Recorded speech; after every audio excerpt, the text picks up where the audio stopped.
Thank you, TEDxBillings, for these amazing stories. It's great to be here. It's good to see lots of friends and family here. My grandmother was a wild Western woman. Her name was Bernice. Her nickname was Bee. She loved to drink beer. She loved to gamble and play bingo. She had many boyfriends, a couple husbands. She was very kind and generous. She was a gracious woman who cared about her neighbors, her friends, and her family. I had the opportunity to serve in the Montana legislature for 8 years, in the Montana Senate. And every time I was in the Senate, I would have the opportunity to be part of committee hearings. In the legislature, you serve on 4 or 5 different committees. And I was just amazed at every hearing of people who came hundreds of miles to testify, to share their stories of hope and fear of what their legislators were doing. Teachers and union workers, truck drivers, farmers, students, grandmothers, grandfathers. Amazing stories. Oftentimes, I was practically in tears listening to their stories. It was a very challenging time. While I was also in the legislature, I found myself looking at the state capitol.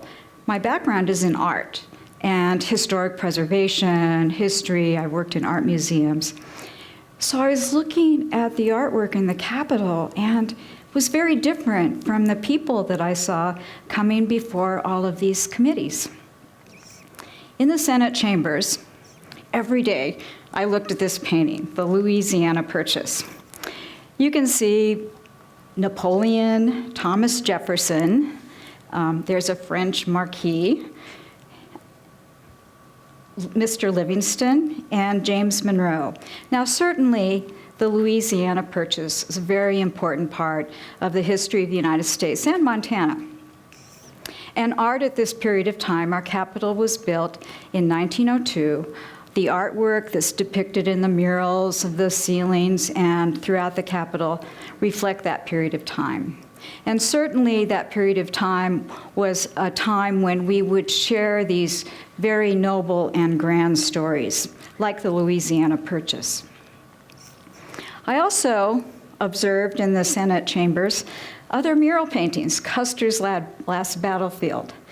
Now, you know, that's a mythic story that we share in the West, of course, of Custer, George Armstrong Custer. Wasn't a good story if you're a Native American person. Dramatically changed the look of the West and the way communities were formed and shaped. Lewis and Clark at Three Forks. In our state capitol, we have many mural paintings that depict the Corps of Discovery, another mythic story that we all share as Montanans, as Westerners, as Americans. And in this painting, you can see Lewis and Clark, you see York on the side, and you see Sacagawea, kind of gazing from inside a teepee. The other mural painting in our capital is well known, of course, is this painting by Charlie Russell, Lewis and Clark meeting the Indians at Ross's Hole. This is a monumental painting. It takes up the entire chamber of the house. You can look at the painting and get lost in the prairie landscapes of the flowers and the distant mountains and that majestic big sky that we love in Montana. You can see lots of activity going on, and in the middle ground, you can see some white buffalo robes that were laid on the ground as offerings of friendship and goodwill. You also see Sacagawea and her small son sort of kneeling in the grasses. Very important story for Montana and the West. Every day, in the legislature and the Capitol, I would walk by these statues as well. You can see Jeannette Rankin, very important figure in Montana. We elected her as the first woman to be elected to the United States Congress. We actually elected Jeannette Rankin twice. And then Mike and Maureen Mansfield. Mike was a beloved senator and ambassador and someone who we have always cherished his work throughout the state. But again, I found myself thinking as I was observing this artwork and being in this magnificent structure, having an opportunity to listen to stories of people from all over the state, I was thinking, there's something that we have to do. We need to have something in our capital that reflects everyday people, these stories, these amazing stories that I would hear every day. Now, I thought about that, and I thought, well, as a legislator, as a senator, I have the opportunity to introduce bills, legislation. And I thought back to my grandmother, Bee, and I thought, I've got her shirt, the power shirt. I can introduce some legislation to create new murals in our capital that would reflect these stories of women, stories that are missing from those heroic, huge, dramatic mural paintings that were painted in the early 1900s. So I was able to get appointed to a committee in the legislature called the Capitol Complex Advisory Committee. And through that committee, I had the opportunity to then introduce Senate Bill 59. Now, with legislature, with bills, oftentimes there's a preamble. And think about the preamble to our United States Constitution. Begins, "We the people of the United States." So preambles set the context for legislation. If you're doing research, you'll try to look at the preamble to sort of get an idea of what the people, what the legislature, what the senator, this representative, what they were thinking when they created this legislation. So I want you to imagine yourselves sitting in the Senate chamber, sitting in the House chamber, and I'm going to share with you the preamble for Senate Bill 59. Whereas the artwork decorating the Montana Capitol conveys a narrative of the history of Montana and the significance of its government. Whereas this ground we call Montana, on which Native American women met women from Europe, Asia, and Africa, bears the marks of generations of women's labor visible in the remains of teepee rings and homestead gardens, in the presence of one-room schools and university classrooms, in the storefronts of small businesses, and in the offices of corporations. And whereas we know our culture through the stories like Pretty Shield, Mourning Dove, Dorothy Johnson and Mildred Walker, through the beadwork and star quilts made by thousands of women in homes across the state, and through the dozens of languages spoken by mothers to children on reservations and in immigrant communities that form the fabric of Montana. And whereas women in communities across Montana have pioneered the social institutions we now consider part of community life because they stepped outside of domestic roles to start libraries, museums, theaters, parks, playgrounds, labor unions, social clubs. Whereas women in Montana fought for and won the right to vote in 1914, 6 years before the passage of the 19th Amendment to the U.S. Constitution, and helped send the first woman in American history to U.S. Congress, have served and continue to serve in every branch of local, state, and tribal government, and have eloquently represented views across the entire spectrum of American politics. Whereas, with few exceptions, this story of Montana's past is not represented in the Capitol's art. And a mural commemorating Montana women's contribution to the history and government of the state would more enrich and accurately tell Montana's stories to its citizens and visitors alike. Senate Bill 59 passed through the Senate. It passed on the House, where my colleague, Representative Dianes, carried it. It was signed into law by the governor. And Senate Bill 59, the law, stipulated that we could not portray any specific person, that the mural would have to be compatible with the existing art and the architecture of the building. That it had to be in a public place, of course, which we agreed. But to get this bill passed, we had to agree that there would be no state funding. So we had fundraisers. The first contribution was a jar of change that came to us from in honor of Montana's children. There was a committee of organizations that got together to help with the fundraising. People sent in contributions. They mailed checks, had receptions in their homes. We had a hard hat tour of the Northern Hotel to raise money for the mural. On Mother's Day, women's choral groups came to the state capitol and sang a benefit concert for the women's mural. We were so successful with our fundraising that we were able to have enough funds to do 2 murals. We also had to allocate some funds for an endowment to care for the mural, for conservation. So with our fundraising accomplished, we were able to go through a competitive process, which you do with public art. And we ended up hiring Hadley Ferguson, a very talented mural artist in Missoula.